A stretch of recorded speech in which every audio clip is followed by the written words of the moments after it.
Dalam hal inilah kiranya kita profesi perawat punya kekhawatiran yang sangat tinggi. Dalam Omnibus Law itu tadi kan di pasal-pasal akhirnya itu mengatakan mencabut Undang-Undang 38 nomor 14 tentang keperawatan. Maka kita menolak untuk Undang-Undang keperawatan itu dihapuskan. Kekompakan ini akan terus berlanjut sampai titik darah penghabisan.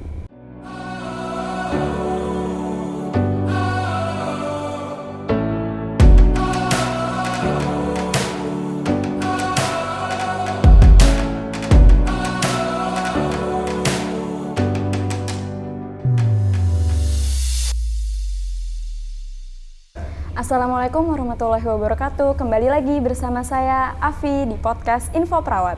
Hari ini kita bersama tamu yang sangat spesial dan istimewa, yaitu Bapak Ketua Umum DPP PPNI, Bapak Harif Fadilah. Apa kabar Bapak? Kabar baik Afi. Iya, gimana nih Pak? Belakangan ini ada kesibukan apa? Wah, banyak sekali kesibukan. Terutama di organisasi ya, kita berbagai program yang harus kita laksanakan, apakah itu sifatnya di pusat, di kantor, maupun kita berkontribusi dengan berbagai komponen dengan pemerintah, atau kita ke daerah nih. Oh, ya kan? Iya Pak. Kita ada program TOT setiap minggu ke provinsi-provinsi untuk menyelaraskan setiap gerak langkah, mekanisme organisasi dan juga program-program kita ke daerah. Oh iya Pak, jadi sekarang kesibukannya lagi TOT ke daerah-daerah ya Pak ya? Iya. Sekarang nih saya dengar-dengar lagi ada yang ramai diperbincangkan nih Pak, yaitu tentang RUU Kesehatan ya Pak ya. Kiranya nih Pak, pandangan Bapak sebagai Ketua Umum DPP PPNI dalam hal ini itu bagaimana Pak? Ya, RUU Kesehatan sendiri sebenarnya bukan persoalan bagi perawat, tetapi ada persoalan manakala RUU Kesehatan itu dengan metode Omnibus Law. Karena Omnibus Law ini adalah memang satu paradigma baru di dalam pembentukan perundang-undangan di Indonesia ya. Karena apa? Karena Omnibus Law itu sebenarnya adalah mempunyai 3 aspek sebenarnya, 3 dampak atau 3 akibatnya. Yang pertama, dengan Omnibus Law itu peraturan perundang-undangan yang sejenis dan satu level hierarki itu dia akan dapat dirubah ya, dapat dirubah isinya, atau juga dia akan menambah satu rumusan baru peraturan perundang-undangan. Yang terakhir akan punya potensi juga peraturan perundang-undangan yang lama itu akan punya potensi untuk ditiadakan karena ada undang-undang yang baru. Nah, dalam hal inilah kiranya kita profesi perawat punya kekhawatiran yang sangat tinggi. Karena apa? Karena kita baca juga bocoran walaupun itu belum resmi, tetapi kita juga harus punya sikap itu berbasis pada dari konsep apa gitu ya. Nah, kami anggap yang beredar itu adalah konsep yang akan dibahas oleh pemerintah dan DPR, yang isinya memang sangat-sangat menurut saya merugikan profesi perawat ya. Karena saya lihat dalam Omnibus Law itu tadi kan di pasal-pasal akhirnya itu mengatakan mencabut Undang-Undang 38 nomor 14 tentang keperawatan. Sementara norma keperawatannya sendiri yang diatur dalam 66 pasal di Undang-Undang Keperawatan itu tidak ada ya. Bahkan mungkin hanya 2 pasal ya.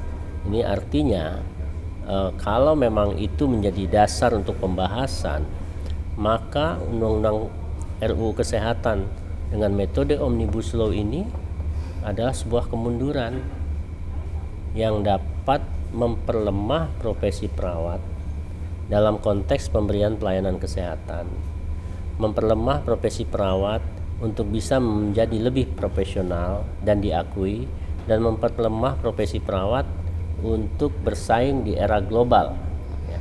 Saya kira itu. Maka ini menjadi kekhawatiran tersendiri bagi profesi perawat yang diwakili oleh organisasi profesinya yaitu PPNI. Oh gitu ya Pak. Berarti tadi kan Bapak sempat menyebutkan terkait dengan Undang-Undang Keperawatan ya Pak ya. Boleh Pak dijelaskan dan diceritakan sedikit tentang perjuangan dalam Undang-Undang Keperawatan itu Pak? Iya, Undang-Undang Keperawatan ini sebenarnya kalau saya baca dari historisnya dimulai dari ide-ide itu udah sejak tahun 89 ya. Bahkan jauh sebelum itu ternyata dokumen tentang pembentukan PPNI ini, salah satu alasan pembentukan PPNI ini adalah untuk memperjuangkan adanya undang-undang perawat itu di tahun 74. Nah, kemudian dimarakkan ide itu tahun 89 dan tahun 98 ide itu diartikulasikan menjadi draft rancangan undang-undang keperawatan yang kemudian sampai 2007, dari 98 2007 itu sudah berubah draft itu dengan berbagai pembahasan menjadi draft ke-21. Nah, harusnya masuk dari pintu pemerintah, tapi tahun 2007 pemerintah tidak memprioritaskan. Sehingga kami berjuang tahun 2008 sampai 2014 itu adalah berjuang untuk mendapatkan pembelaan dari DPR dan akhirnya menjadi Undang-Undang Inisiatif DPR RI. Kami dari 2008 itu PPNI seluruh Indonesia ini bergerak, bahkan di DPR RI itu kita lakukan 27 kali aksi ya untuk membela agar Undang-Undang Keperawatan itu bisa diterbitkan dengan segera. Dan alhamdulillah pada akhirnya di Oktober 2014 undang-undang ini disahkan. Dan disahkan ini adalah menjadi sebuah kebanggaan. Belumlah baca isinya sebenarnya, tetapi bagi perawat ya, adanya undang-undang ini adalah suatu bentuk pengakuan negara terhadap profesi kita, terhadap profesi perawat yang selama ini mungkin orang pandang sebelah mata gitu. Oleh karena itu kami atau kita perawat Indonesia memang seharusnya terusik dengan upaya-upaya untuk mencabut Undang-Undang 38 gitu, Vi. Oke, berarti kalau gitu memang dampaknya sangat besar ya Pak ya dari RUU yang baru ini, jika memang Undang-Undang Keperawatan ini akan dicabut gitu nantinya ya. Iya, Pak? betul.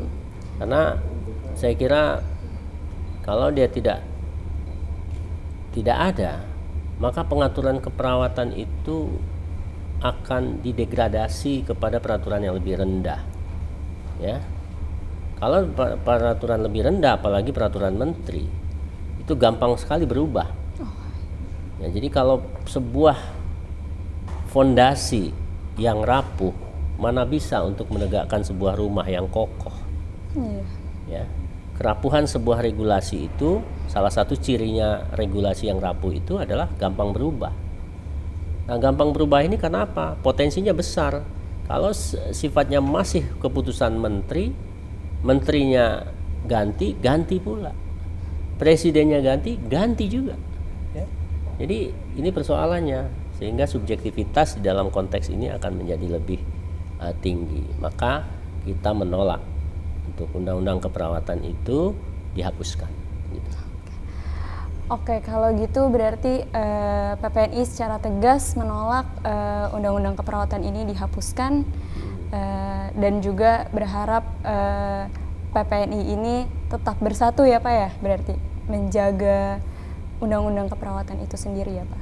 Ya, saya kira teman-teman di lapangan juga sudah mulai sedikit memahami tentang bagaimana kita harus berjuang kembali untuk merebut kemerdekaan perawat ini yang sudah kita capai, yang saat ini juga terusik.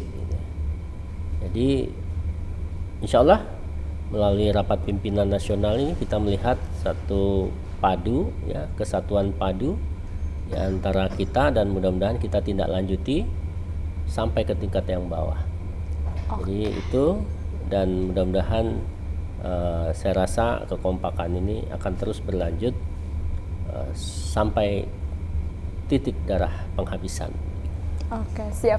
Terima kasih banyak ya Pak atas waktunya dan juga arahan dan juga masukannya untuk perawat di seluruh Indonesia. Semoga ini bisa sampai ke seluruh perawat di seluruh Indonesia ya Pak ya. Ya, saya kira penting sekali dan saya berpesan pada seluruh perawat Indonesia, yuk jadikan undang-undang keperawatan yang menjadi kebanggaan kita itu tetap bertahan, sehingga pengakuan terhadap profesi kita baik di dalam maupun keluar itu akan menjadi lebih baik. Terima kasih, selamat berjuang teman-temanku semua, semangat. Oke, itu saja dari Bapak Ketua Umum DPP PPNI.